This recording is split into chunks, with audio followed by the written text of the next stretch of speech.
Olá, amigos internautas, Shalom Aleichem, paz seja convosco.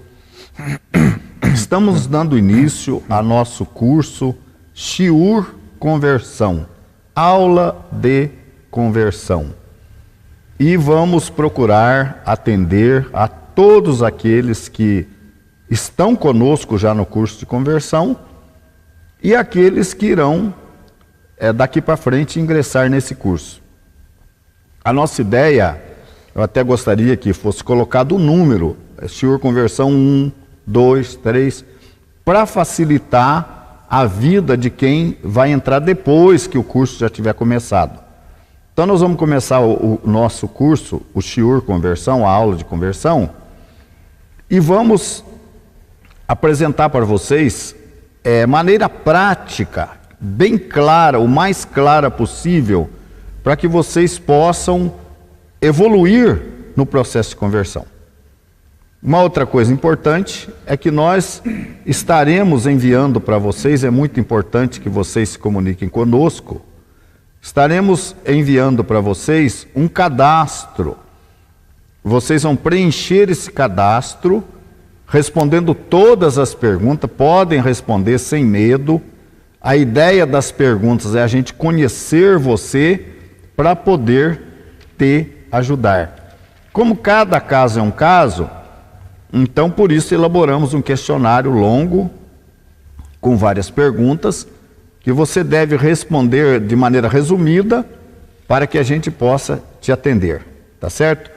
E também se você quiser contribuir com o curso, você vai ter vantagens quando você é um contribuinte.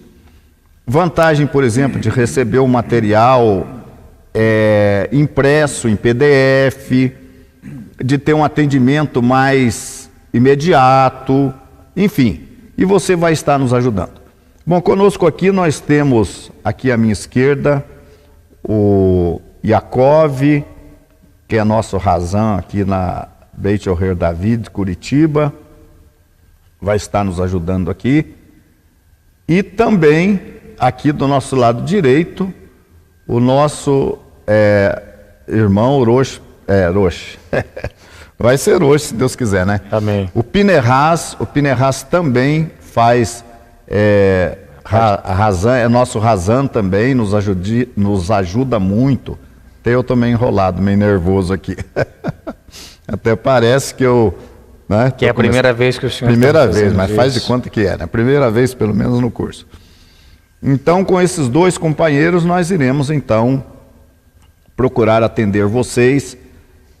Esse programa específico aqui é gravado, mas vocês poderão, que estão assistindo conosco, deixar os seus comentários aí no chat e nós estaremos respondendo oportunamente a cada pergunta.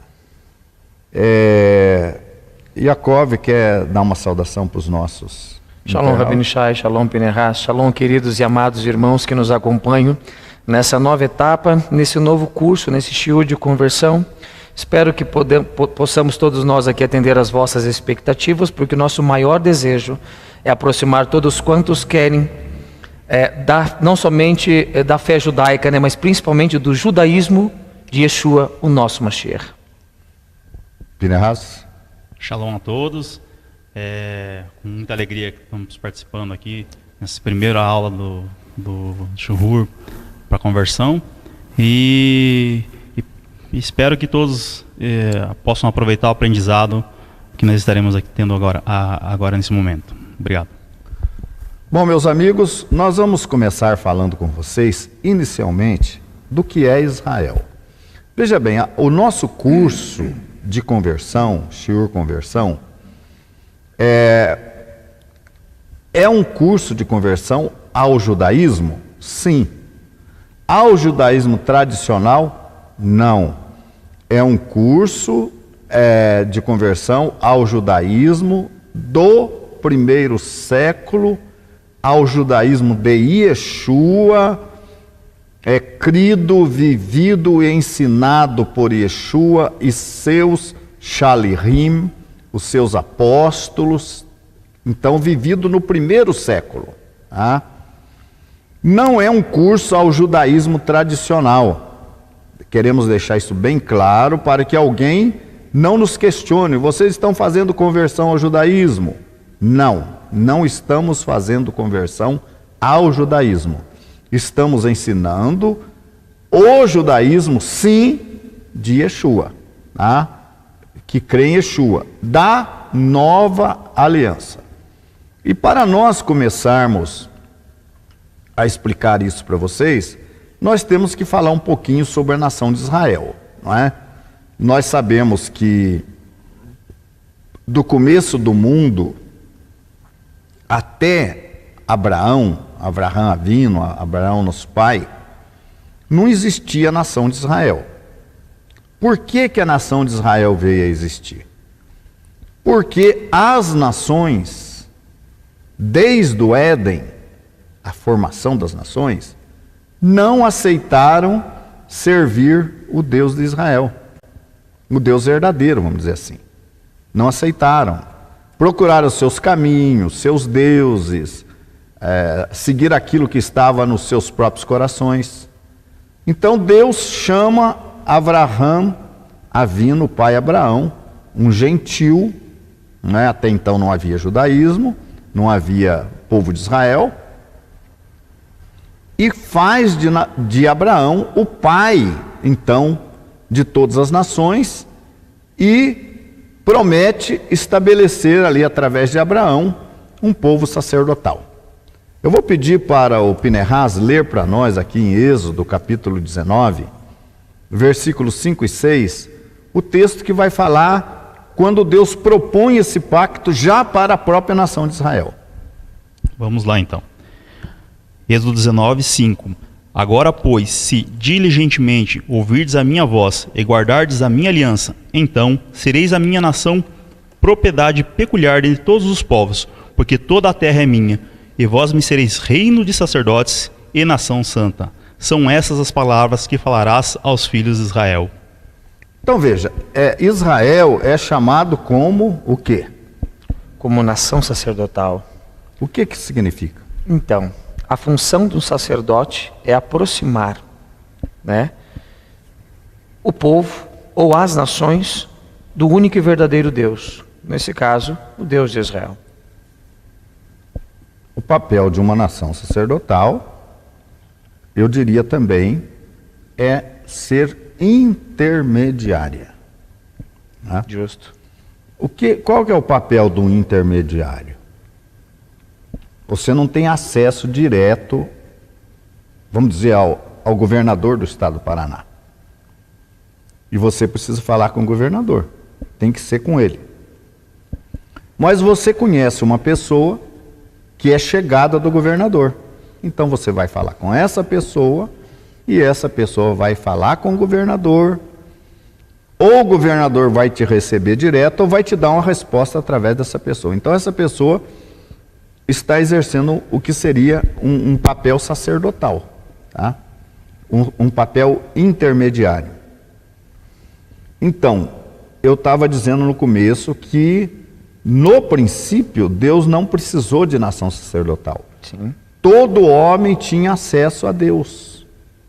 Nós poderíamos ler também, se o Pinehas procura para nós aí, o Salmo 147, que vai falar, lá no final do Salmo 147, o que nós estamos falando aqui com respeito a essa escolha de Israel como nação sacerdotal.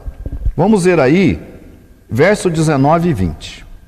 Salmo 147, 19 e 20.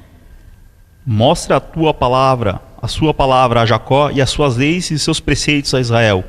Não fez assim a nenhuma outra nação, todas ignoraram seus preceitos. Aleluia. O que aconteceu com as outras nações? Eles rejeitaram. Ignoraram. Os estatutos e os preceitos. Olha, veja bem, eu não diria só rejeitar. Estas nações, elas ignoraram. Não fizeram caso dos preceitos, dos juízos, não fizeram o menor caso e não os conheceram. Isso é diferente nos dias de hoje? Não. Nos dias de hoje, as nações continuam ignorando não é? Então daí que surgiu a necessidade de formar uma nação sacerdotal, não é? Pode falar. Por isso que é importante, já de início, nesse primeiro momento, nessa primeira aula, que nós tenhamos consciência e entender que Israel, ela é a nação sacerdotal. Isso não deixou de existir. Então, apesar das religiões, elas utilizarem o mesmo livro, a Bíblia, mas elas têm que entender, a gente tem que ter consciência de que Israel é a nação sacerdotal. Não só ter consciência, Pinhas, entender, aceitar mas isso. respeitar isso. E respeitar essa situação. Como uma orientação de Deus. Uma verdade bíblica. Quando você rejeita Israel como nação sacerdotal, nós vamos falar um pouquinho sobre a teologia da substituição que prevalece no meio cristão. O que é a teologia da substituição? É insistir que Israel não representa mais a Deus. Não, Israel rejeitou Yeshua, Israel não aceitou Yeshua, aí tem os mais antissemitas que falam, matou Jesus, Israel matou Jesus. A gente sabe que Israel teve a responsabilidade pela morte de Yeshua, mas quem matou, na verdade, Yeshua foram os gentios, os romanos, né? Está lá escrito que ele seria entregue na mão dos gentios para ser morto. Tudo aquilo que ele passou, a tortura que ele passou, foi praticada pelos gentios, não foi praticada pelos judeus. Mas isso não isenta, obviamente, a culpa da classe sacerdotal de tê-lo entregue na mão dos gentios. Por isso que a gente está frisando bem essa questão, porque quando você nega isso, você está negando a palavra de Deus. Então, por isso que é importante, se você se diz respeitar a palavra de Deus, crê na palavra de Deus, é Ele que está determinando isso. Então, tem que estar isso bem firme, claro. Israel continua sendo a nação sacerdotal. Vamos ver, eu vou pedir para na sequência, você leu lá o Êxodo 19, 5 e 6, para você ler o 7 e 8 também, porque é muito importante esse complemento. Quando Israel recebe essa proposta de Deus de ser a nação sacerdotal, Israel dá uma resposta para Deus. Essa resposta é muito importante. Vamos ler o 7 e 8 também. Veio Moisés, nós falamos Moshe, chamou os anciãos do povo e expôs diante deles todas as palavras que o Senhor lhe havia ordenado. Então o povo respondeu a uma. Todo o povo. Tudo que o Senhor falou, faremos. E Moisés relatou ao Senhor as palavras do povo. O que aconteceu? O que a gente pode constatar aqui na resposta do povo de Israel àquela proposta de Deus? Olha, né? Se diligentemente ouvirdes a minha voz, então sereis a minha propriedade peculiar, particular, dentre quem? Dentre as nações. Todos os povos. Meu Deus, vamos dizer que nós temos hoje mais de 200 nações na face da terra, não é? Israel é uma propriedade particular, peculiar, separada. A palavra santo quer dizer separado dos demais povos, não é? Porque toda a terra é minha, então Deus é que determina isso aí. E vós me sereis um reino sacerdotal, um reino intermediário.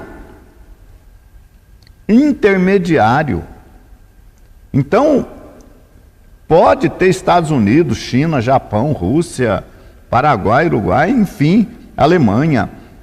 Israel é a nação sacerdotal.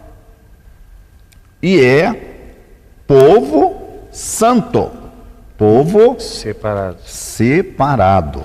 Tanto, Rabino Shai, que, voltando um pouquinho atrás, quando saiu aquela mistura de povos do Egito, ali o Eterno estava querendo dizer a todos nós nos dias de hoje, em que não somente saiu o povo de Israel, né, do Egito, mas saíram as nações juntamente com o povo para ter o direito e a liberdade de servirem a esse Deus.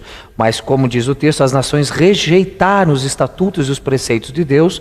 Então houve a necessidade do Eterno fazer um pacto com este povo, das quais nós lemos nos textos aqui agora nesse momento. E povo santo, então, eu acho que já ficou bem claro. Mas tem que ficar bem claro para os nossos amigos que estão fazendo o shiur conversão, que é uma determinação do Eterno. Não adianta você querer discutir. Não, mas Israel pecou, mas Israel fez isso, mas Israel fez aquilo. Não adianta. Deus falou e está falado. Nós temos que abaixar a cabeça. Israel não é bom, Israel é ruim? Isso não é problema meu. Foi Deus que disse que Israel seria essa nação. Agora, em resposta a isso, o verso 7 diz: e veio Moisés e chamou os anciãos do povo e expôs diante dele todas essas palavras que o Senhor lhe tinha ordenado. Agora veja a reação do povo de Israel. Veja a reação, que é muito importante. Tudo que o Senhor tem falado, faremos. Há um outro texto, a gente poderia até aprofundar mais aqui, que diz, o 24, 3, o 7, 8, você poderia procurar aí para nós do Êxodo 24, 3, o 7, 8, somente a parte que fala, eu já achei, é o 7, 24, 7. Vamos ver que aqui tem um acréscimo aqui, além do faremos. 24, 7. E tomou o livro da aliança e o leu ao povo, e eles disseram: tudo o que falou o Senhor faremos e obedeceremos. Olha aí, um acréscimo. Faremos e obedeceremos. Obedeceremos. Então, qual foi a reação de Israel diante da proposta divina de se tornar uma nação com essa missão sacerdotal? Qual foi a reação da nação de Israel? Foi uma reação das quais nós não vemos nenhum outro povo tomando uma atitude dessa, tomando um partido desse, porque eles assinaram um cheque em branco. Olha, tudo que o Eterno falar, tudo que Ele propor para nós, nós faremos e obedeceremos, porque entendemos que Ele é Deus. E entendemos que todos os milagres que foram feitos até esse presente momento foi para o nosso benefício e com liberdade servi-lo de todo o nosso coração. Então essas palavras são as palavras em que no versículo 8 vai dizer que toda aliança, as alianças não foram feitas de qualquer forma, e essa tem até a correlação do sangue, que Moisés vai aspergir o sangue sobre o povo, ou seja, é um pacto, é uma aliança, vamos dizer assim, inquebrável, partidária da parte do Eterno para com o povo. Então uma aliança em que não existe teologia da substituição. Não, Israel nunca foi rejeitado e nunca há de ser. Inclusive, muito posteriormente, acredito que nós vamos ler o texto de Jeremias 31, que vai dizer isso claramente. Então, nós vamos chegar lá no Jeremias. Então o importante é entender isso. Voltando lá no Gênesis, Deus dá a oportunidade de todos os descendentes de Adão servi-lo, sem a necessidade de um sacerdote no meio. Todos podiam ter acesso a Deus e o servir. As nações rejeitaram. Você vai até Abraão com um ou outro justo, sadique, servindo Noah, a Deus. Enos, Matusalém, Noah, enfim. Depois de Noah você tem a Torre de Babel, que você vê que mesmo depois de Noah, da tentativa do Eterno de criar ali na família de Noah, de novo um reino de justiça, os descendentes de Noah acabam depois criando a Torre de Babel. Ali parece que, ao que tudo indica, que somente Shem foi que seguiu o caminho da justiça, e os demais já enveredaram por outro caminho. Aí a solução foi criar uma nação sacerdotal.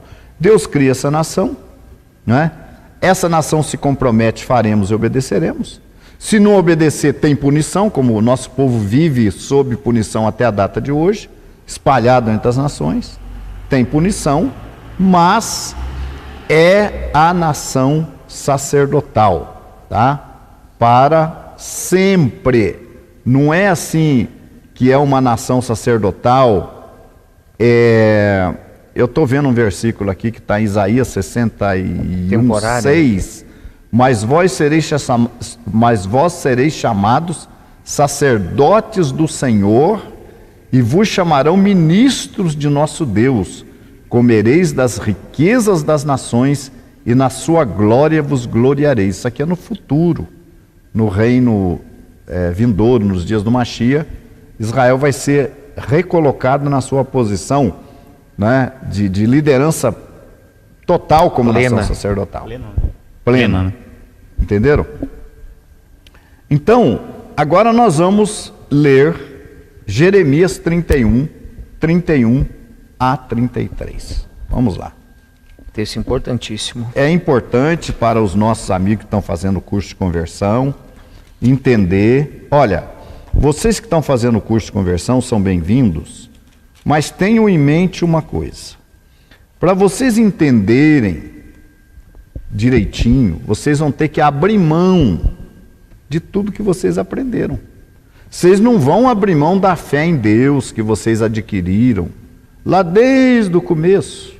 Você estava lá no mundão, na incredulidade, não conhecia Deus. Alguém lá jogou um folheto na sua mão, você teve a oportunidade de ver a Bíblia na casa de alguém, dar uma olhada, você se interessou. Ali Deus começou a operar em você, né? Então, essa experiência que você teve com Deus, ela é válida. Mas você vai convir comigo que você aprendeu, Pinehas está aqui, o Yaakov está do outro lado, que vieram de diferentes movimentos religiosos cristãos. Um veio de um, outro veio de outro, né? Então, o que vocês receberam de bom nesses movimentos, não está perdido. Não é perdido. Tá? Mas o que acontece quando vocês vão fazer uma conversão, um retorno às raízes judaicas lá do primeiro século? Vocês vão ter que abrir mão de certos ensinamentos. Nós vamos falar depois de Atos 15. Vocês vão ter que abrir mão de certos ensinamentos que lhes foram agregados, colocados na mente, e que se vocês mantiverem estes ensinamentos, a visão de vocês vai se fechar e vocês não vão conseguir avançar. Então, Rabino Shai, dá para se dizer que, segundo o que o senhor está dizendo, que as religiões cumprem um determinado papel relevante e importante nos dias de hoje. Nesse sentido de aproximar a pessoa à Bíblia ou à palavra de Deus. Eu diria o seguinte: as religiões cristãs. Isso, muito bem colocado. Não estou dizendo que as religiões não cristãs, Pinehas, não ensinem coisas boas no sentido moral, mas no sentido de uma relação com Deus é zero, das religiões idólatras. O cristianismo, muito embora siga ensinamentos também idólatras, tem a ver com ensinamento idólatras, mas ele já é mais voltado para a Bíblia, entendeu? Então, você começou a ler a Bíblia, é diferente de uma pessoa lá da Índia, por exemplo, que não tem a Bíblia na mão dele. Ele vai ter grande dificuldade de conhecer o Deus verdadeiro. É uma relação do Deus Criador dos céus e da terra. E nesse aspecto, a gente entende que o Eterno ele disponibilizou que a palavra dele fosse disseminada por todo o mundo.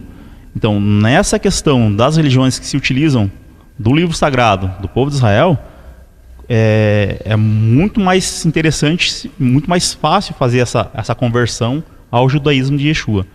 Por isso que nós entendemos que tem um papel importante as religiões, um papel social, um papel moral, porém, para se voltar ao Deus de Israel, a conversão ao judaísmo que Yeshua praticava, né, o judeu Yeshua, o Yeshua participante, fazendo parte do povo de Israel, nós entendemos que algumas coisas, alguns ensinamentos que tivemos, né, ou que vocês tiveram, terão de ser descartados para poder ter uma visão plena daquilo que nós estamos expondo aqui, né?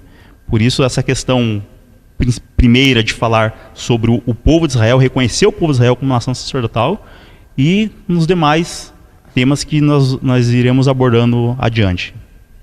Então veja bem uma coisa, eu vou chamar com todo respeito, que eu gosto de respeitar as pessoas que têm religião diferente da nossa, de uma desintoxicação espiritual. Isso.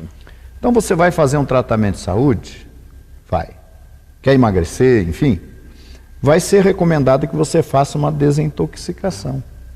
Você vai abandonar determinadas comidas, né? E vai fazer um tratamento, uma limpeza no seu organismo.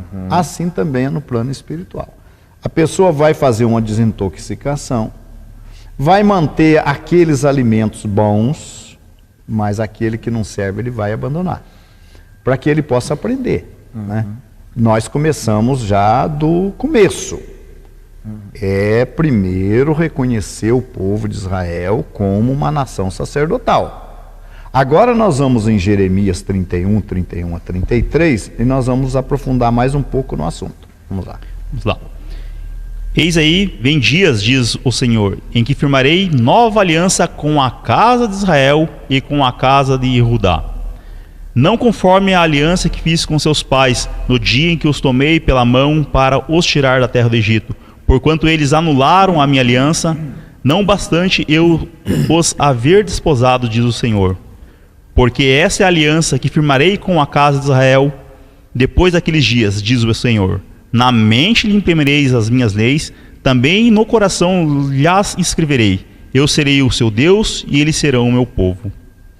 Veja bem, eu quero que o internauta preste atenção. Vamos começar aí desde o versículo 31. Deus fala em fazer uma nova aliança. Alguns que estudam as Escrituras, alguns que buscam um conhecimento profundo das Escrituras, interpretam essa nova aliança como uma aliança renovada. Isso. O que é importante, porque renovada não significa que veio uma aliança substituir a outra. É a mesma aliança, porém renovada. Renovada. Então, qual é essa aliança que está se referindo aqui? É aquela que você leu aí no capítulo 19 de Êxodo 5 e 6, quando Deus apresenta a Torá para o povo de Israel, e o povo de Israel, em capítulo 24 de Êxodo, diz: tudo que o Eterno ordenou faremos e obedeceremos. Aquela aliança foi dada através de um livro, escrito num livro, e o resumo dela em 2 tábuas de pedra. A nova aliança teria uma diferença, é uma aliança renovada, ela teria uma diferença, não no seu conteúdo, não nos seus ensinamentos seriam os mesmos. Então vamos ver, não conforme a aliança que fiz com seus pais no dia em que os tomei pela mão para os tirar da terra do Egito, porquanto eles invalidaram o meu concerto, apesar de eu os haver desposado, diz o Senhor. Então eles invalidaram. Então a desobediência, nós estávamos considerando em off, né? Que quando João Batista apareceu pregando, para quem que João Batista estava pregando? Quem que era ali a assistência, ali o auditório de João Batista? Era justamente os sacerdotes da lei. Não apenas os sacerdotes. Aliás, eu acho que até o sacerdote não estava ali, não.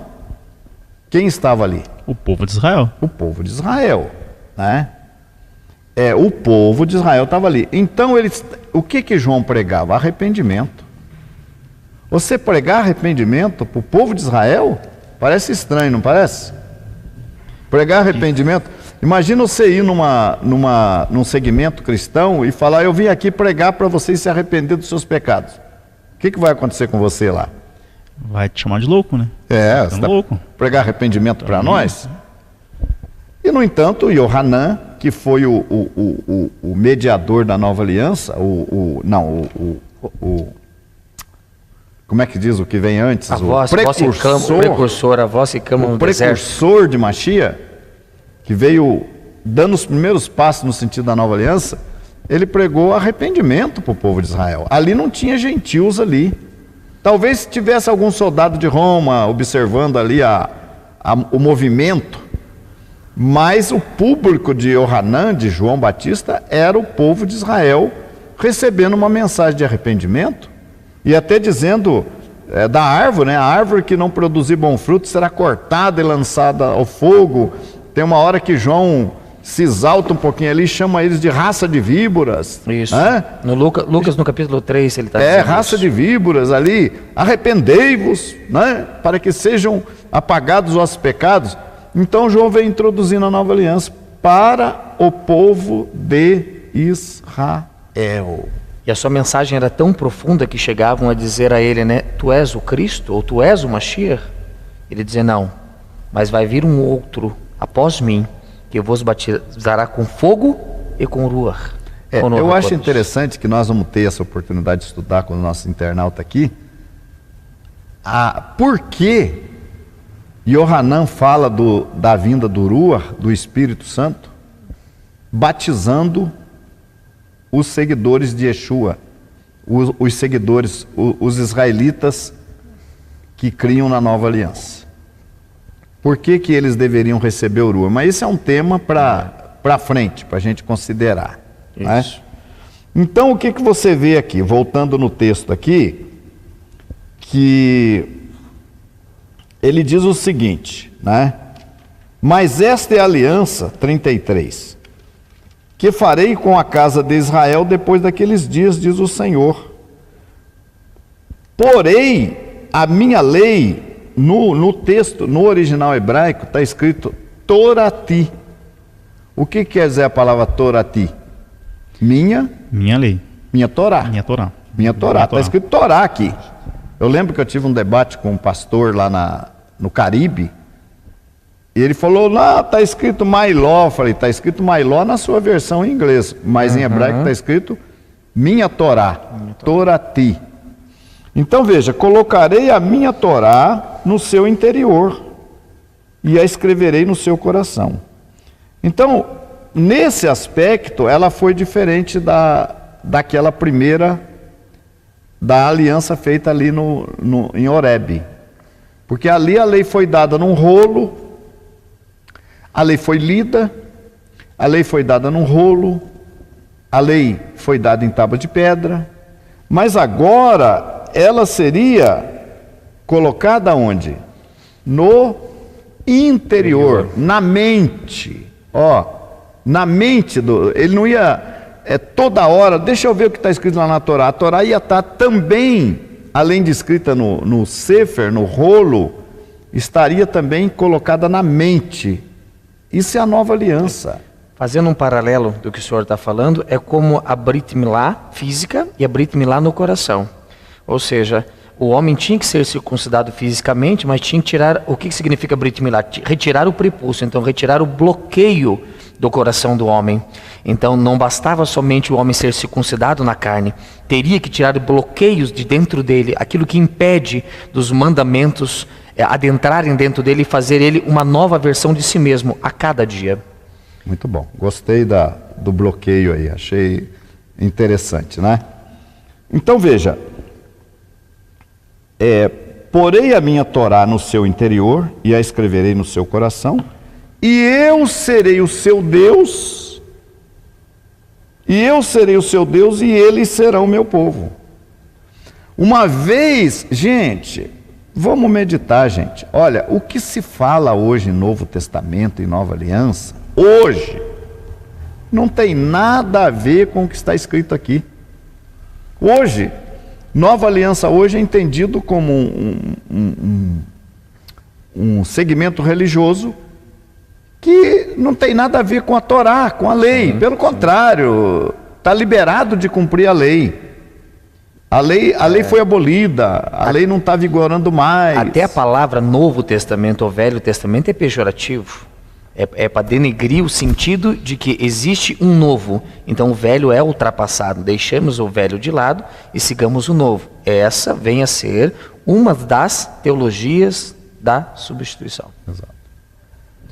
Então, aqui no final das contas, no final de tudo, o problema é que entende-se daí, porque nós estamos no tempo da graça, é como se você tivesse liberdade de pecar, e não é isso que ocorre. Na verdade, a lei, ela nunca deixou e nunca deixará de existir.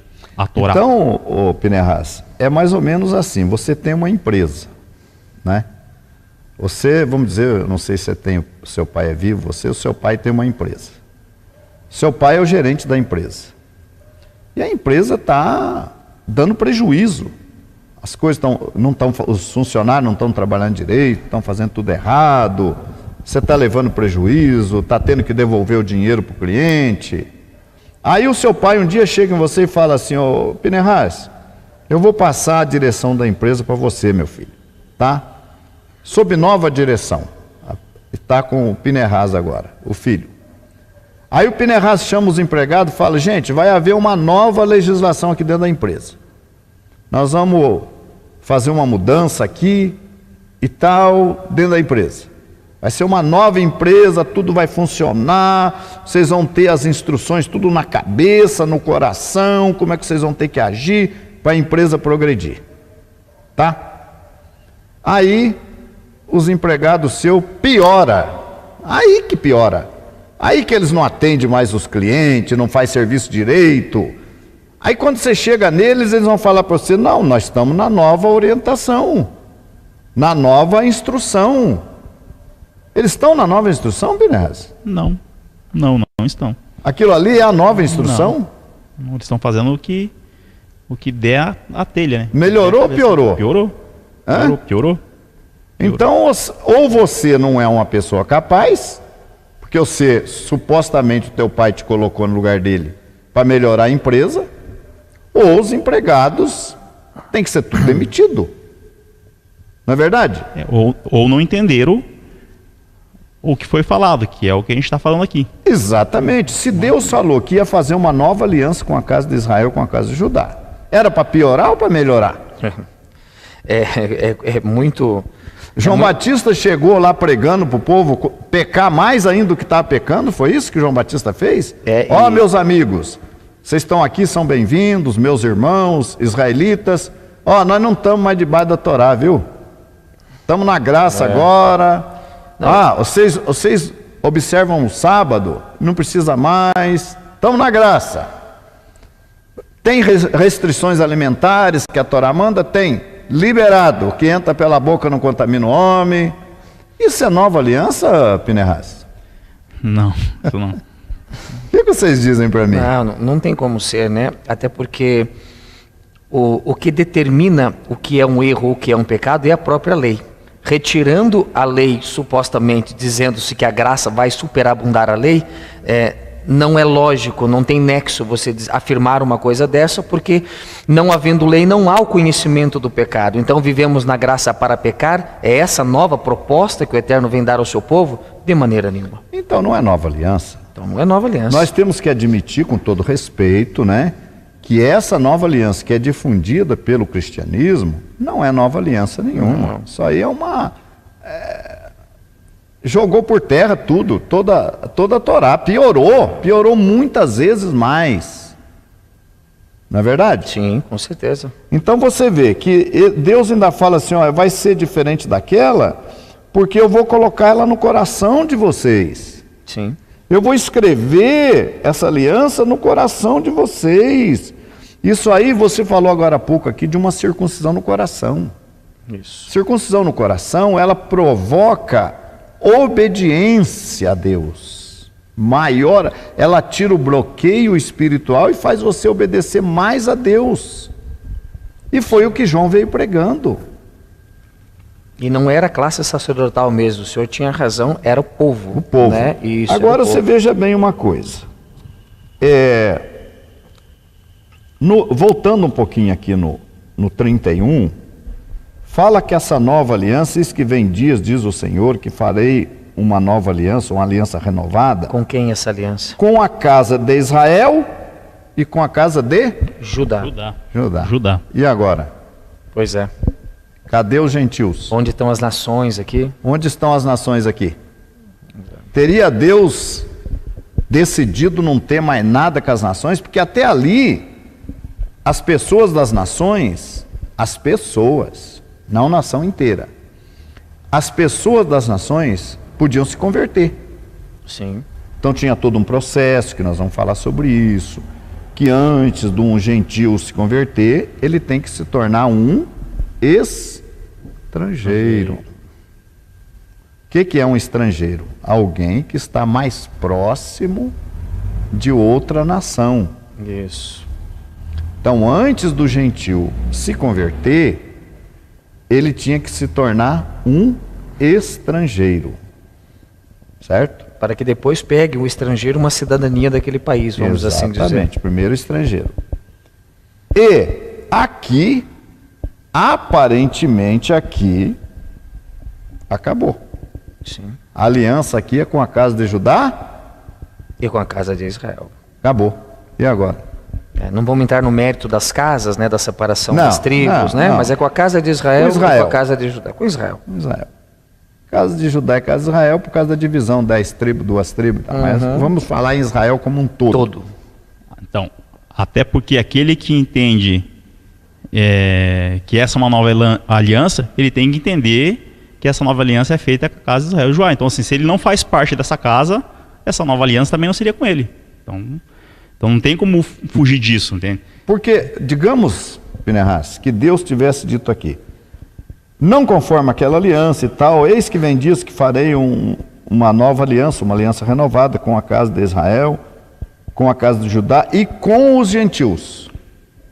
Tivesse escrito aqui, e com os gentios. Então, daí a argumentação até poderia, talvez, valer, né? Mas nesse caso não vale, porque se a pessoa entende, se ela argumenta dizendo assim, mas o Eterno fez uma nova aliança e ela não faz parte de Israel e de Judá, então ela não pode, essa nova aliança também não serve para ela.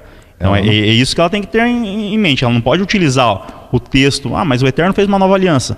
Sim, ele fez uma nova aliança, então, mas ele fez com a casa de Israel e com a casa de Judá. Exatamente. Muito bem. Eu acho que os nossos... A pessoa não pode estar contida nessa situação se ela não pertence a essa casa. É isso que as pessoas... A gente compreende toda a questão histórica de como a nação no Brasil, por exemplo, a América foi concebida e de como a palavra de Deus chegou aqui, tudo isso. Só que a gente tem que ter em mente essas situações, né?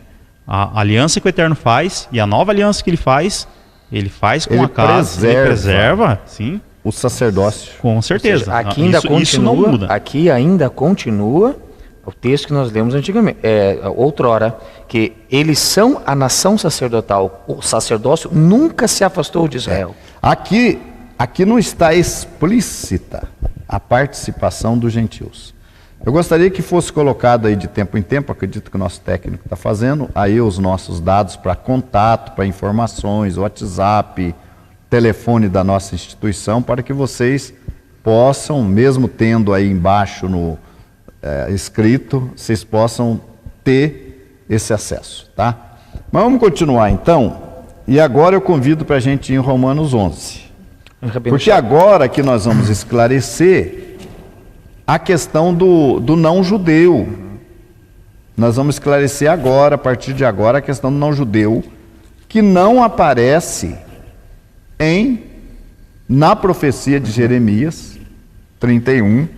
Eu quero dizer, por exemplo, também para vocês que essa profecia de Jeremias 31, ela foi também comentada em Hebreus, viu, gente? Hebreus no capítulo 8, eu não vou ler, do versículo 8º ao 12º, ou 13º, Hebreus, carta aos Hebreus, capítulo 8º, do versículo 8º ao 13, faz menção também dessa nova aliança citada em Jeremias, tá? Para que você, eu quero um texto nos escritos da Brit Hadashah do Novo Testamento. Hebreus 8, do 8 ao 13. Rabino Shai, tá? o senhor falou Romanos sobre 11. a teologia da substituição, né? Que é uma ideia cristã, né? De que seria substituir Israel pelas nações. Ainda no texto de Jeremias 31, se me permite aqui ler só alguns versículos para não voltar mais em Jeremias, pelo menos nesse aspecto, ele vai dizer aqui, no versículo 35 em diante, ele vai dizer assim: assim diz o Senhor, que dá o sol para a luz do dia, e as ordenanças da lua e das estrelas para a luz da noite, que agita o mar, bramando as suas ondas, o Senhor dos exércitos é o seu nome. Se falharem estas ordenanças diante de mim, diz o Senhor, deixará também a descendência de Israel descer uma nação diante de mim para sempre. Assim disse o Senhor, se puderem ser medidos os céus lá em cima e sondados os fundamentos da terra cá embaixo, também eu rejeitarei toda a descendência de Israel por tudo quanto fizeram, diz o Senhor. Ou seja, o sol continua a raiar a sua luz, as estrelas e todos os ornamentos celestes continuam como desde o princípio. Se estas coisas falhassem, Israel deixaria de ser uma nação, deixaria de ser o povo de Deus, mas essas coisas permanecem e permanecerão até os últimos dias. Por enquanto tem sol, lua e estrelas. Então Israel continua sendo a nação e a nação sacerdotal. E até hoje ninguém foi capaz de contar quantos astros tem no céu. E acima dos céus, quantos céus, as galáxias não foram medidos. E existem áreas abissais hoje nos mares em que o homem não chega, ele não consegue chegar. Então, se isso pudesse ser medido, assim, por tudo quanto Israel fez, né? Poderia ser Israel rejeitado. Mas não é, nunca foi e nunca será, acerca dos outros estudos que ainda faremos sobre essa nação tão peculiar diante dos olhos de Deus, a nação de Israel. Eu quero aproveitar também para dizer para os nossos amigos que estão estudando conosco que nós temos também um curso de profecias bíblicas, que é muito importante. Só que esse curso ainda não está previsto quando é que ele vai ser feito, porque tem muita confusão em termos de profecia, gente achando que o anticristo ainda vem, que o anticristo vai se manifestar, que haverá 7 anos no céu, ou 3 anos e meio no céu, que o povo vai ser transportado para o céu. Há quem acredita que vai passar 1000 anos no céu, que a terra vai ficar deserta, vazia, sem ninguém. Então, nós temos também, e oportunamente estaremos apresentando para vocês, um curso de profecias bíblicas que vai explicar essas coisas. Tá? Romanos 11. Aliás, nós vamos fazer o seguinte, nós vamos começar no versículo 19 do capítulo 10. Porque o livro de Romanos, a divisão em capítulos e versículos nem sempre significa que o outro capítulo mudou o assunto. Não, às vezes o outro capítulo continua o assunto. Nós vamos ler o 19 em diante para entrar no capítulo 11. Pergunto mais, porventura não terá chegado isso ao conhecimento de Israel? Moisés já dizia, eu vos porei em ciúmes com um povo que não é nação, com gente insensata, e vos provocarei a ira. E Isaías a mais se atreve a dizer, fui achado pelos que não me procuravam, revelei-me aos que não me perguntavam por mim. Quanto a Israel, porém, diz, todo o dia estendia as mãos a um povo rebelde e contradizente. Gente, isso aqui é um prato cheio para a teologia da substituição. Sim. Isso aqui. Olha, está dizendo que Deus vai meter Israel em ciúme com aqueles que não são povo. Ou seja, aqueles que não são povo, que não são israelitas, vão tomar um caminho que vai deixar o povo de Israel enciumado.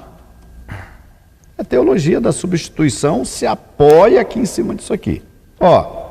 Isaías fala, fui achado pelos que não me buscavam. Isaías 65. Fui manifestado aos que por mim não perguntavam. Quem são esses? Os gentios, claro. Mas contra Israel diz, todo dia estendia minhas mãos a um povo rebelde e contradizente. Pronto, acabou com Israel. Deus falando, ó, todo dia estendia minhas mãos a um povo rebelde e contradizente. Volta a dizer, João Batista pregou o quê para o povo de Israel naqueles dias? Arrependimento. Raça de víboras. Quem vos ensinou a fugir da ira vindoura? Produzir frutos dignos de arrependimento. Toda árvore que não dá bom fruto será cortada e lançada no fogo. Então fecha com isso aqui. A situação de Israel, nos dias de João Batista, nos dias de Yeshua, era a situação pior que podia haver. Sim. Entende? Então isso aqui é um prato cheio para os teólogos da substituição, que estão substituindo Israel. Tem alguns que falam, nós somos Israel espiritual. Né? Tem uns que falam isso. Você quer se aproximar do povo de Israel? Venha para a nossa congregação aqui, que nós somos o Israel espiritual. Até o que eu ia comentar até para o nosso internauta, que eu estou usando uma Bíblia aqui, tradução João Ferreira de Almeida. Alguns cabeçalhos da Escritura, eles apoiam certas coisas erradas, mas outros são favoráveis. Por exemplo, quando for iniciar o capítulo 11, ali está dizendo o futuro de Israel. Quer dizer, o futuro.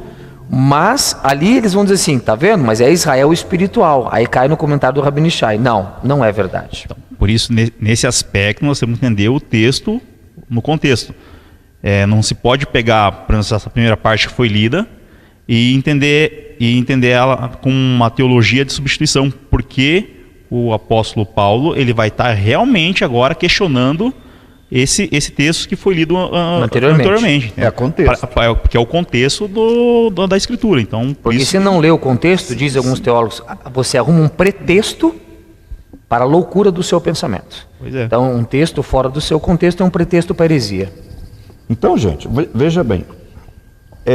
Aqui, versículo 21, termina o capítulo 10 de Romanos. Então, quando começa a ler o 11, é que a coisa vai derrubar por terra a ideia da teologia da substituição. Vai cair agora aqui, tá? Vamos começar a partir do primeiro versículo, capítulo 11. Pergunto, pois, terá Deus porventura rejeitado seu povo? De modo nenhum, porque eu também sou israelita, da descendência de Abraão e da tribo de Benjamim. Olha, vamos parar aí. Quem era Shaul? Porventura Deus rejeitou seu povo? Qual que seria a resposta? Lógica. Não. Tanto é que Paulo diz, de modo nenhum. E aí ele justifica que Deus não rejeitou o povo, colocando quem? Sim. Ele mesmo. Ele mesmo.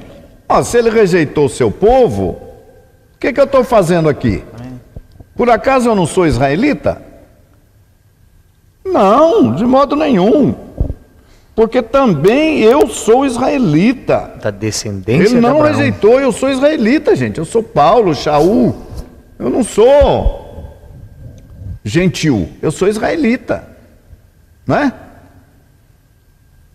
Da descendência de Abraão, da tribo de Benjamim. Deus não rejeitou seu povo. Senão eu não estava aqui. Eu não sei se ele vai dizer nesse texto, criado aos pés de Gamaliel. Instruído, é outra parte. Mas veja bem, vamos ler o verso 2. Deus não rejeitou o seu povo, a quem de antemão conheceu. Ou não sabeis que a Escritura refere a respeito de Elias, como insta perante Deus contra Israel, dizendo: Senhor, mataram os teus profetas, arrasaram os teus altares, e só eu fiquei, e procuraram tirar minha vida. Olha, veja bem, qual que é o argumento que Paulo usa aqui? E aí eu quero que vocês, meus companheiros aqui, se liguem. Olha só. Deus não rejeitou seu povo que antes conheceu. Ou não sabeis o que a Escritura diz de Elias?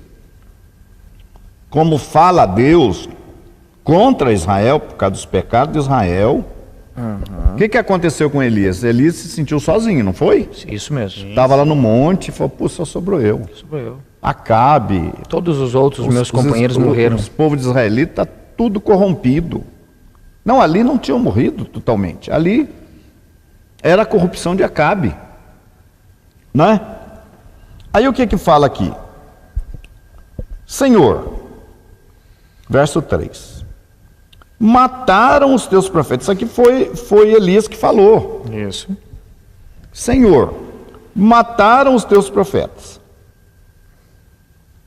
e derribaram os teus altares, e só eu fiquei e buscam a minha alma, a minha vida. Elias estava se sentindo sozinho. Acabou o povo de Israel. Os que não morreram, mas quem que matou os profetas? O Acabe, um rei de Israel. Jezabel. Né? Aí o 4, vamos ler o 4 para ver a resposta que Deus deu para ele. Que ele disse, porém, a resposta divina? Reservei para mim 7.000 homens que não dobraram os joelhos diante de Baal. Olha, o que Deus respondeu para ele?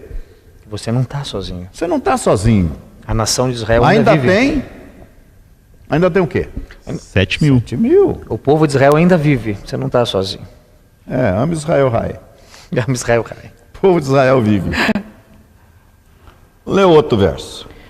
Assim, pois, também agora, no tempo de hoje, sobrevive em remanescente segundo a eleição da graça. Olha, nesse tempo, agora, depois que baixou o pó, Yeshua tinha morrido, ressuscitado, ascendido aos céus, as coisas estavam se definindo, uma parte do povo não quis Yeshua. Agora que o pó tinha baixado, o que ele falou? Reservei para mim 7.000 varões que não dobraram o joelho de Baal, Paulo. Portanto, vamos ler o 5º. Assim, pois, também agora, no tempo de hoje, no tempo em que Paulo estava falando, né? Sobrevive um remanescente segundo a eleição da graça. Olha aqui, ó. Nesse tempo ficou um resto. Sobrou. Quem será esse que sobrou? Quem será esse que sobrou aí? Nas palavras de Paulo, quem será esse que sobrou? Segundo a eleição da graça. Ora, se é graça, já não é pelas obras, de outra maneira a graça não é graça. Leia o 7. Que diremos, pois? O que Israel busca, isso não conseguiu, mas a eleição o alcançou, e mais foram os endurecidos, como está escrito. Então veja, pois que o que Israel buscava, não alcançou. Isso aqui é um prato cheio para os da teologia da substituição. Israel não alcançou o que procurava. Israel como um todo, vamos falar assim, Israel como um todo, tá? Então você tem lá a proposta lá em Jeremias 31, farei uma aliança com a casa de Judá e com a casa de Israel. Israel como um todo. A proposta da nova aliança não foi feita para Israel como um todo? Sim. Foi. Agora o que aconteceu? O que Israel, vamos dizer assim, como um todo, não alcançou, o que Israel buscava, alcançaram. Israel como um todo buscava, não alcançou. Mas o quê? Os eleitos o alcançaram. Os eleitos. Vamos ficar um pouco nisso aí. O que são esses eleitos? Elias, eu ainda tenho 7.000 que não dobraram os seus joelhos diante de Baal. Fica tranquilo, Elias. Shaul, Paulo, os eleitos alcançaram, Paulo. Olha, não está tudo perdido. Acabe não conseguiu destruir todo mundo, levar todos à idolatria. Eu ainda tenho 7.000. Elias, fica tranquilo, tem 7.000. Paulo, olha, o que Israel buscava não alcançou, mas os eleitos o alcançaram. Então tem os eleitos, os 7.000. Aqui eu estou só exemplificando, né? Nós temos que ter em mente que os eleitos são da casa de Israel. Isso que a gente tem que entender. Exatamente. Os eleitos são Da casa de Israel. Israel. Não é fora de Israel. Até porque a Os analogia eleitos feita por alcançaram. Paulo... Então os eleitos são os que não são israelitas. Não, senhor, os eleitos da casa de Israel. Os 7.000 que não dobraram o joelho de Baal eram os gentios? Não, eram os eleitos. A analogia que ele faz, ele traz o povo de Israel nessa analogia, nessa explicação sobre a rejeição de Israel ou não. Ele traz Elias, sendo parte do povo de Israel. Agora nós vamos ver uma coisa mais importante. 7, vamos ver aí. Vamos ler o 7 de novo. Vamos ler. Que diremos, pois? O que Israel busca, isso não conseguiu, mas a eleição o alcançou, e os mais foram endurecidos, como está escrito. Olha aí. O que aconteceu? Veio uma eleição. Uma parte foi eleita. E a outra foi endurecida. Alcançou. E a outra parte, o que aconteceu com ela? Foi endurecida. Foi endurecida. O que é essa outra parte que foi endurecida? O que é essa parte endurecida? Ou melhor dizendo, quem é essa parte, né? Também da casa de Israel que não aceitou O testemunho. A nova aliança. E o Mashiach. Então aqui, gente, prezado internauta, se definiu, dividiu em dois, né? Em dois, eleitos e endurecidos. Lá nos dias de Elias, 7.000 que não dobraram o seu joelho diante de Baal, e os seguidores de Acabe, que eram os endurecidos. Mas tudo Israel. Ficou claro isso aí? Sim, ficou claro. Dá para entender? Bem claro? Então, vamos repetir o verso 7 antes de pular para o 8? Que diremos, pois? O que Israel busca, isso não conseguiu, mas a eleição o alcançou, e os mais foram endurecidos. Como está escrito, Deus lhe deu espírito de entorpecimento, olhos para não ver e ouvidos para não ouvir, até o dia de hoje. Olha aí. O que aconteceu com aquela parte que foi endurecida do povo de Israel?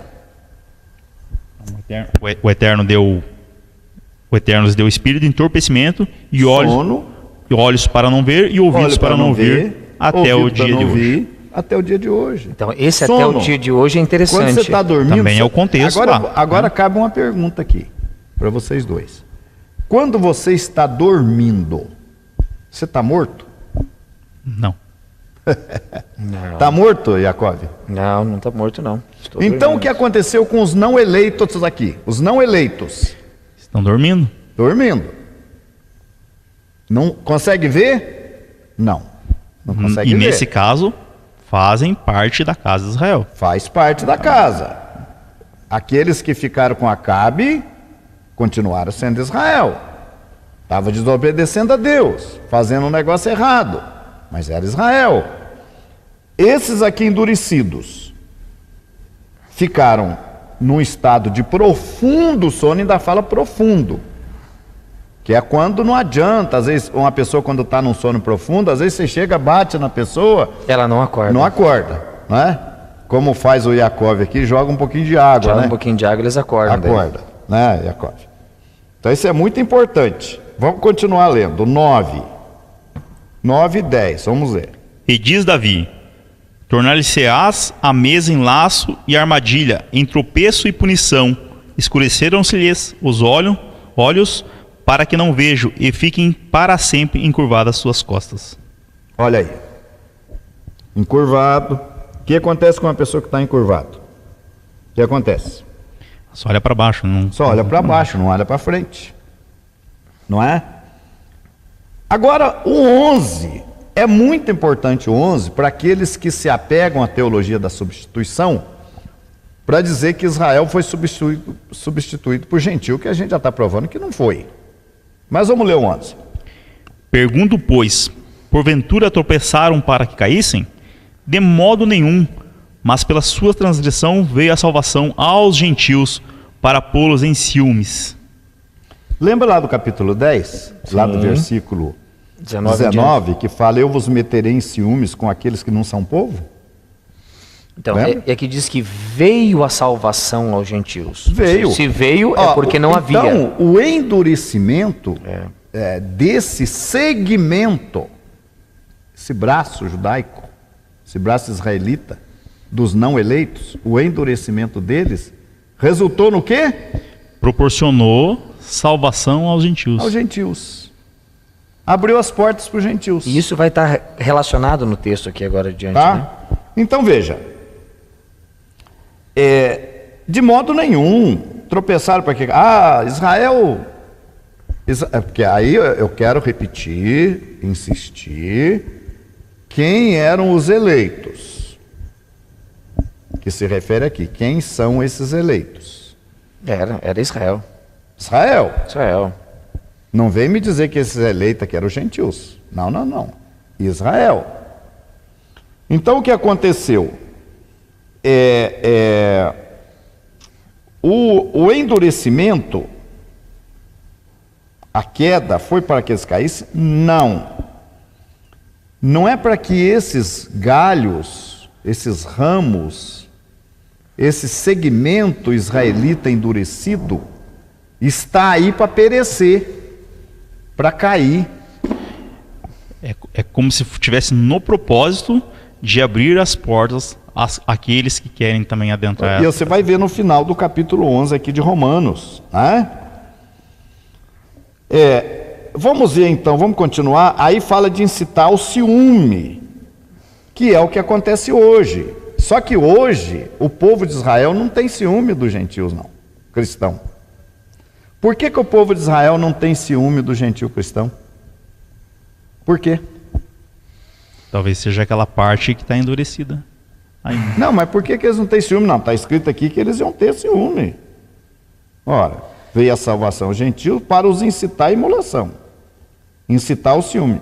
Mas por que o Israel endurecido hoje, esse segmento, não tem ciúme do cristão? Boa pergunta. Porque, veja bem, vamos dar um exemplo aqui. Será que a minha mulher vai ter ciúme de uma mulher feia? Que ela acha feia? Tá, eu acho que eu estou entendendo a analogia. Não vai ter ciúme de um povo que supostamente não cumpre os mandamentos de Deus. Não lhes é ameaça. Não lhes é ameaça, isso. Eu vou ter ciúme de alguém que não é ameaça para mim, que é contra a Torá, que é contra os mandamentos, eu vou ter ciúme? Que tem uma Shir que para eles não é. Fica à vontade. Agora, se você topar com uma comunidade gentílica, convertida ao Deus de Israel, que cumpre Torá, e agora? Agora os incita em ciúmes. Agora vai haver ciúme. Entendeu? Sim. Agora eu quero que vocês entendam a posição nossa, da congregação israelita da Nova Aliança, porque que muitas vezes ela é perseguida. Sim. E ela é perseguida pelos que estão endurecidos. Eu não quero citar nomes aqui, mas nós somos perseguidos por gente de nome dentro do outro segmento. Por que nos persegue? Porque assina. Porque nós. Mas é interessante que dentro então ninguém atira pedra em fruta podre. Sim, verdade. Agora, quem vai provocar ciúme no segmento de Israel que está endurecido? Quem estiver cumprindo Torá, representando uma ameaça. Melhor espiritualmente, com a circuncisão do coração, cumprindo Torá, esses representam e ameaça. se cumpre em nós a palavra que vai dizer que por amor de mim, dizia Yeshua, vós serão perseguidos, serão maltratados. Há mais de 2000 anos essas palavras continuam sendo fiéis e verdadeiras, porque nos perseguem pela mensagem que nós temos, que Yeshua é o Mashiach. Gente, abram aí comigo em Apocalipse 11. Apocalipse 11.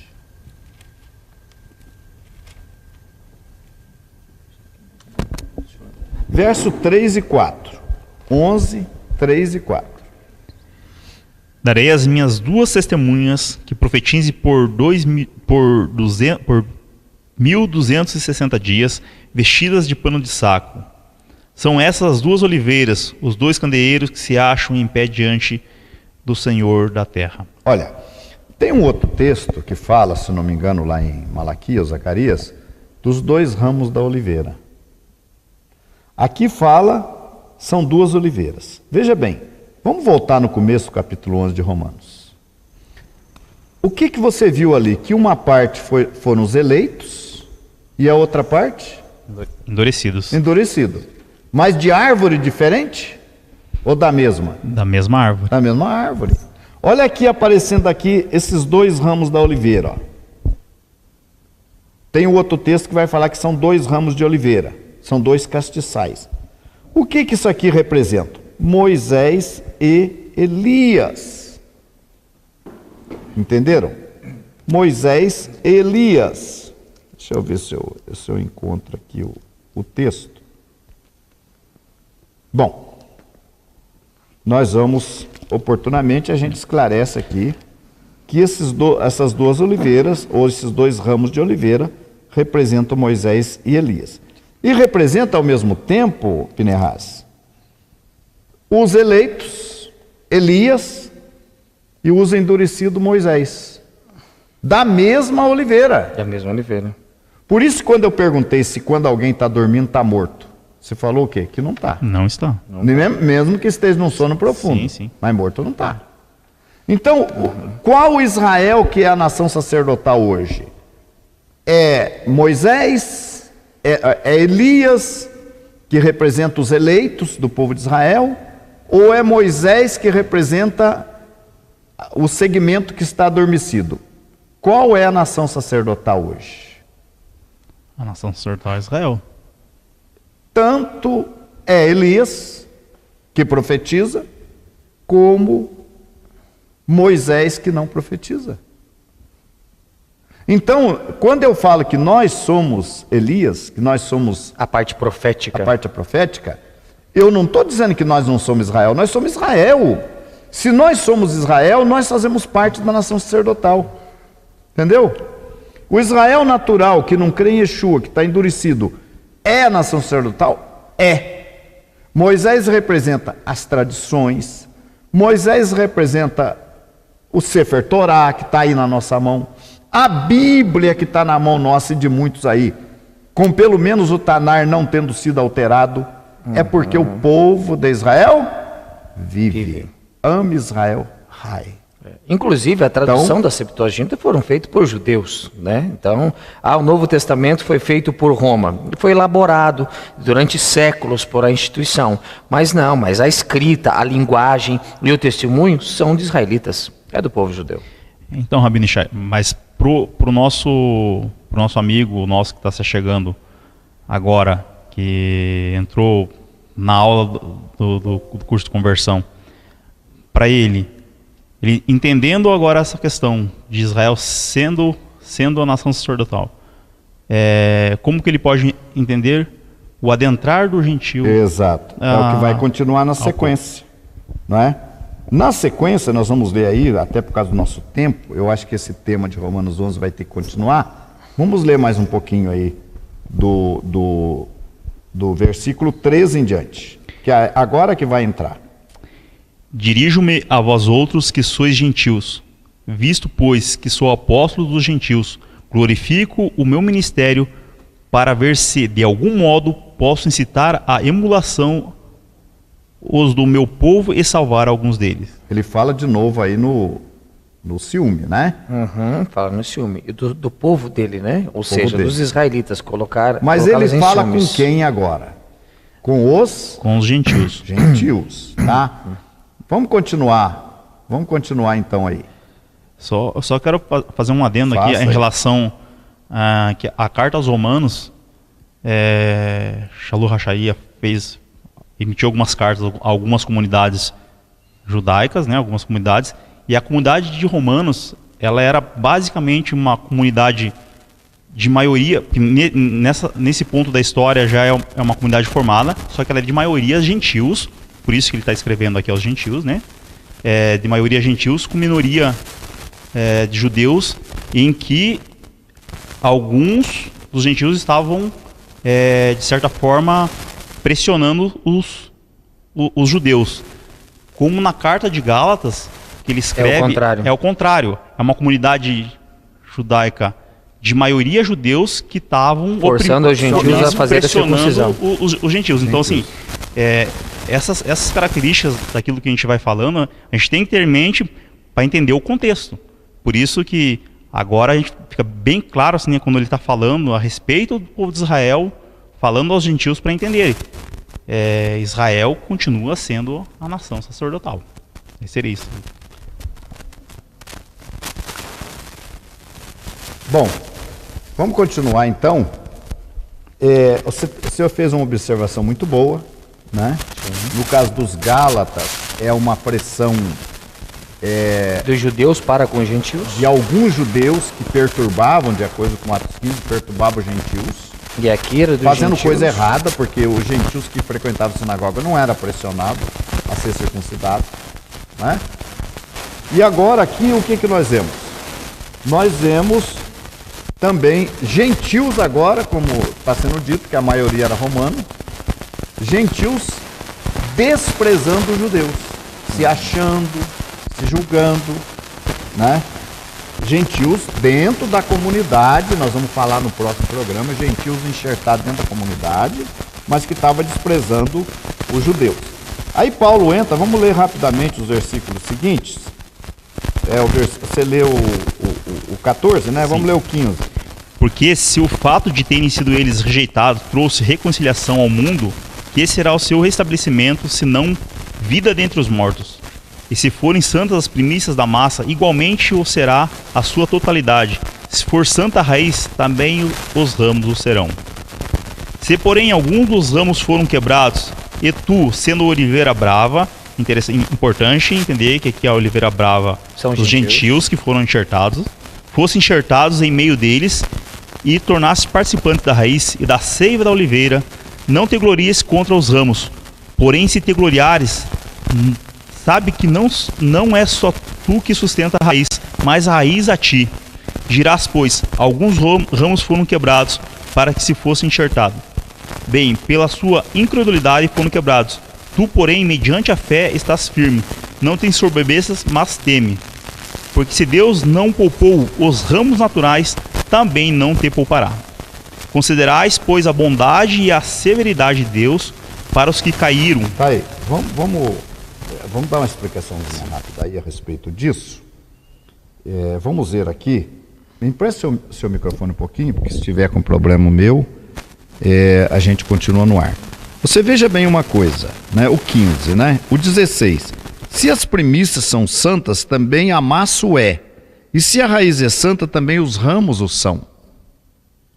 Então veja, tá falando aqui de primícias, que é o povo de Israel, não é? E está falando da massa. Se a raiz é santa, também os ramos o são, né?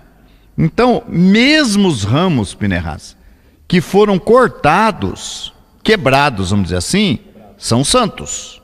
São santos. Ele está aconselhando que os gentios enxertados na oliveira não ficassem se gloriando contra os ramos naturais. Porque vai dizer, porém, se alguns dos ramos foram quebrados, não a sua totalidade.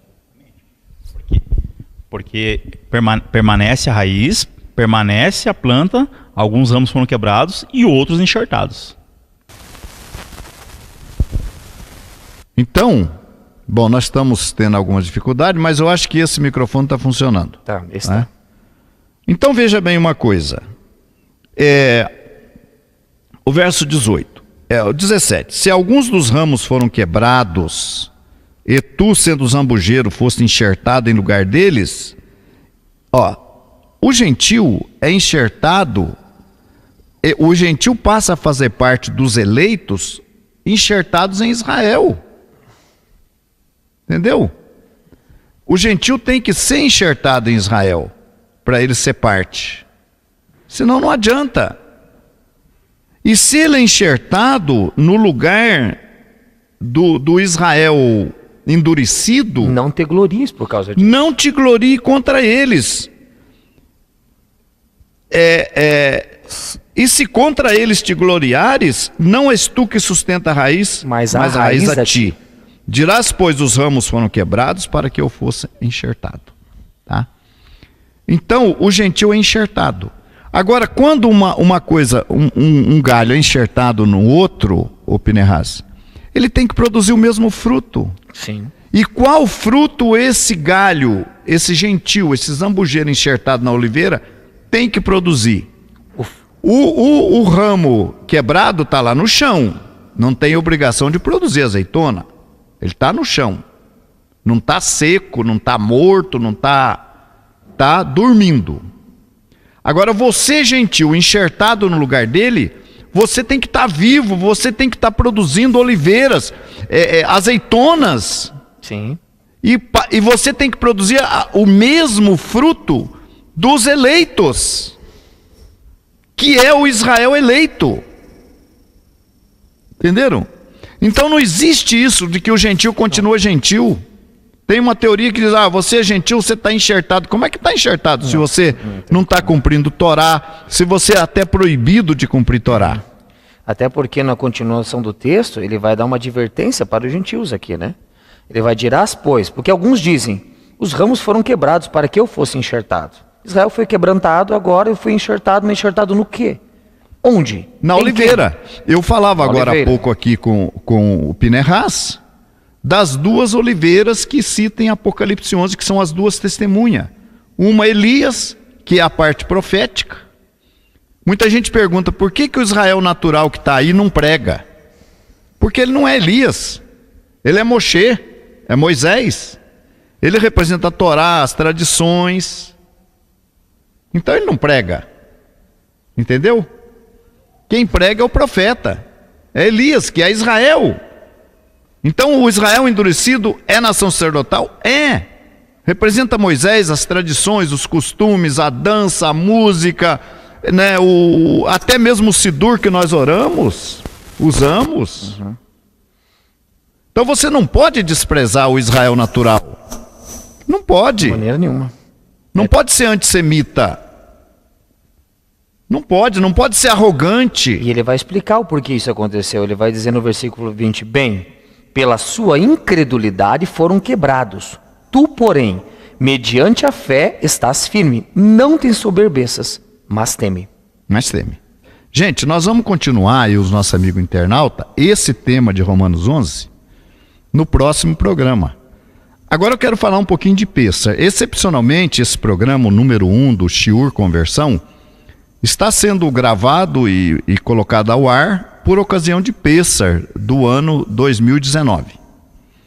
Agora, vamos ler lá em Êxodo 12, 48, o versículo 48, para a gente conversar um pouquinho sobre Pêssar.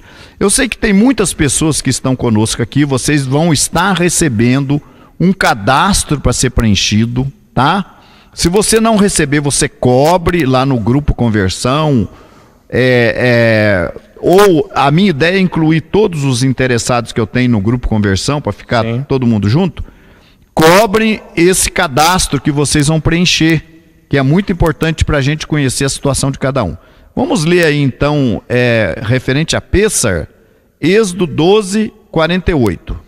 Porém, se algum estrangeiro se hospedar contigo e quiser celebrar a Páscoa do Senhor, né, o Pêssar, seja-lhe circuncidado todo macho, e então se chegará e observará, e será como natural da terra, mas nenhum incircunciso comerá dela. Você quer falar alguma coisa, Pinehas, sobre isso? O que você entende? O que vocês entendem? Bom, o texto é claro, quando diz que se algum estrangeiro quiser se hospedar conosco e quiser celebrar a Páscoa, sendo ele homem, né, sendo macho, ele deve ser circuncidado. Caso contrário, ele não pode, ou até mesmo diremos, ele não deve participar do Pêssar. Ele não pode. Então veja bem, amigo internauta. Todos os que estão no processo de conversão têm que cumprir Torá, tá? Todos têm que cumprir Torá. Então ele vai cumprindo. No próximo programa, se Deus quiser, nós vamos falar dos 4 mandamentos de Noa. ele vai cumprindo Torá, cumprindo Torá, cumprindo Torá. Dos 7 mandamentos de Noa, mas que está relatado em Atos 4. Em Atos 4, nós vamos falar dos 4 mandamentos de Atos 15 e dos 7 mandamentos de Noa, tá? E aí ele vai cumprindo Torá, vai guardar Shabat, vai cumprir leis alimentares, enfim, vai embora. No entanto, o mandamento de Pêssar é o único mandamento que ele não deve cumprir. Mas e se eu cumprir? Tá, e se eu quiser cumprir? Se você quiser cumprir, você está desobedecendo. Aí você está descumprindo a Torá. Porque esse mandamento, espero que você esteja entendendo, é o único mandamento que você não pode cumprir, Pêssar você não pode cumprir, sem estar circuncidado. E a circuncisão só vem no final do processo de conversão dele, depois dele estar batizado, dele ser imerso para a remissão de pecados. Aí é que vem a circuncisão. Então, se ele cumprir Pêssar, ele está desobedecendo a Deus. Fique tranquilo, o nosso querido internauta que está cumprindo Torá. Se você quiser assistir ao vivo a nossa transmissão, assista. Se você morar em Curitiba ou em outro lugar, você pode assistir ao vivo e você pode também, depois de terminado o Pêssar, você pode, tá bem? Então você, internauta, que mora num lugar que tem a congregação, você pode ir lá pessoalmente assistir o Pêssar, e depois que termina a parte ritualística do Pêssar, no Pêssar nós vamos fazer o Ceder de Yeshua, vamos fazer o lava-pés, vamos fazer a menção do cálice, lembrando que Yeshua é o mediador da nova aliança. Essa nova aliança que nós estamos falando tem um mediador que é Yeshua, não é? Nós vamos fazer essa parte. Finalizada essa parte do Pêssar, vai ter um jantar para todo mundo. Você pode se juntar a nós nesse jantar e fazer parte. Entenderam? A única coisa que você não pode é participar do ato, da ritualística do Pêssar. Quebrar matissá, comer pão asmo, fazer as rezas, isso aí você não está permitido. Se você fizer, você vai estar desobedecendo o mandamento. E a partir de agora é bem claro, agora você não é um pecado involuntário, você quer transgredir o mandamento, porque o texto é claro, sem circuncisão não celebra. Celebrando-se por vontade sua, é uma quebra de um mandamento muito o verso importante. 43, disse mais o Eterno a Moisés e Arão, esta é a ordenança de Pêssar, nenhum estrangeiro comerá dela. Então há uma proibição, tá bom? Então eu espero que vocês tenham entendido. Vocês vão solicitar aí o cadastro para ser preenchido. Nós vamos mandar para vocês. E vocês no Pêssar assistam ao vivo, mas não celebrem, tá? Não celebrem, não usem esses elementos. Roxa, eu quero fazer uma janta na minha casa para quando vocês começarem a jantar, eu começar. Pode. Você só não vai utilizar desses elementos que nós falamos aqui. Dá um caráter de Pêssar na sua reunião doméstica ou congregacional. Tá certo? Vamos aqui às despedidas de cada um para a gente encerrar o programa. Shalom a todos os que participaram, agradecemos a oportunidade e que, se possível, se o Eterno permitir, na próxima estaremos também. Obrigado, senhor. Shalom, meus queridos. Continuem conosco, acompanhando as nossas transmissões, os próximos cursos que serão dados. Isso implica exclusivamente na sua salvação. Viver uma vida afastada dos mandamentos e afastada de Kadosh Baruch Hu é uma vida vazia, é uma vida sem sentido. E nós, nesse trabalho idealizado pelo Rabino Ishai, temos o privilégio, é verdade, temos esse direito e temos esta missão de aproximá-los à fé de Yeshua o Mashiach, a fé genuína que queremos nós resgatar dentro das Escrituras e dentro do contexto que ela deve ser explicada. Muito obrigado pela sua presença. Amanhã não esqueçam Kabbalat Shabbat, com início às 19h30, para continuarmos servindo esse Deus maravilhoso. Então, o curso de conversão será ministrado na próxima semana, todas as quartas-feiras, às 19h30. Shalom Aleichem, paz seja convosco. Muito obrigado da sua participação.